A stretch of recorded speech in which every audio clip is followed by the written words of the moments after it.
کشتی میں موجود سبھی لوگ اللہ تعالیٰ سے دعا میں مصروف ہیں کہ کہیں سے اس کی رحمت آئے اور ہمیں یہاں سے بچا کے لے جائے۔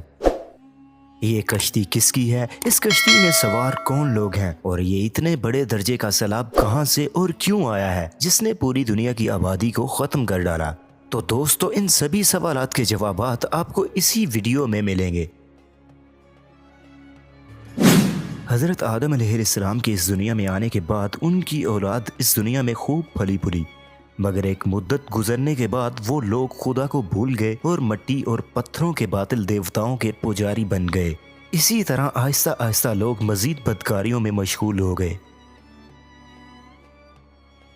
اس زمانے میں ہنوک نبی نے ان سبھی لوگوں کو آگاہ کیا کہ اللہ تعالیٰ حقیقی معبود ہے، اسی کی عبادت کرو، لیکن وہ اپنی حرکتوں سے باز نہ آئے۔ یوں ہنوک نبی کی نسل سے ہی نوح کی پیدائش ہوئی، جو اس بری دنیا میں خدا کے واحد توحید پرست تھے۔ حضرت نوح نے اپنی قوم کے لوگوں کو اللہ کے احسانات جتلا کر سیدھے راستے پر چلنے کی تلقین کی، لیکن لوگوں نے نوح کا مذاق بنایا کہ بھلا تم نبی کیسے بن گئے؟ تم تو ہمارے جیسے گوشت کے بنے ہوئے ہو اور ہم ہی میں سے پیدا ہوئے ہو۔ یوں نوح علیہ السلام نے 950 سالوں تک اپنی قوم میں واضح تبلیغ کی، لیکن ان پر کوئی اثر نہ ہوا، صرف گنتی کے چند لوگ ہی آپ پر ایمان لائے۔ پھر اللہ تعالیٰ نے نوح کو حکم دیا کہ آپ ایک کشتی بناؤ، کیونکہ ایک عظیم سیلاب آنے والا ہے جن میں یہ کافر اور مشرک ہلاک ہو جائیں گے۔ اس طرح جب کشتی بن کر تیار ہوئی تو جو لوگ آپ پر ایمان لائے تھے وہ لوگ کشتی میں سوار ہو گئے، اور تمام جانوروں میں سے 72 جوڑے سوار ہوئے تھے تاکہ نئی نسل کا آغاز ہو سکے۔ حضرت نوح کے اس واقعے کا ذکر صرف قرآن مجید میں ہی نہیں بلکہ کئی مذاہب اور آسمانی صحیفوں میں موجود ہے۔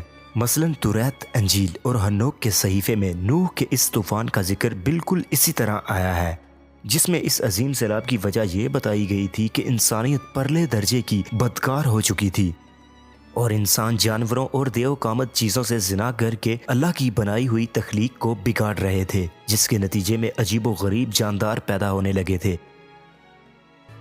تو کچھ اس طرح زمین کو پاک کرنے کے لیے خدا نے نوح کو چنا اور انہیں ایک بڑی کشتی بنانے کو کہا۔ یوں جب کشتی تیار ہوئی تو اس کشتی نوح سمیت چند لوگ جو آپ پر ایمان لائے اور جانوروں میں سے 72 جوڑے سوار ہوئے۔ تو کچھ اس طرح نوح کی کشتی تیرنے لگی۔ 40 دن اور 40 رات بارش ہوتی رہی۔ پوری دنیا کے سرکش اور خدا کے نافرمان لوگ اس طوفان میں غرق ہو چکے تھے۔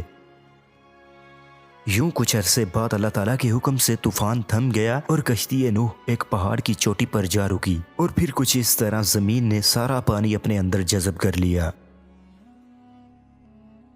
تو اس وقت اللہ تعالیٰ نے حضرت نوح کو حکم دیا کہ کشتی سے اتر جاؤ، اب تجھ پر اور وہ لوگ جو تجھ پر ایمان لائے ہیں ان پر ہماری رحمتیں اور برکتیں نازل ہوں گی۔ یوں اللہ تعالیٰ نے نوح کی اولاد کو حکم دیا کہ وہ زمین پر پھیل جائیں۔ پھر نوح نے خدا کا شکر ادا کرنے کے لیے قربانی دی۔ اس پر اللہ تعالیٰ نے نوح سے وعدہ کیا کہ وہ کبھی بھی زمین کے تمام جانداروں کو طوفان کے ذریعہ ہلاک نہیں کرے گا، اور اس وعدے کی ضمانت کے طور پر خدا نے آسمان پر 7 رنگی کمان دکھائی۔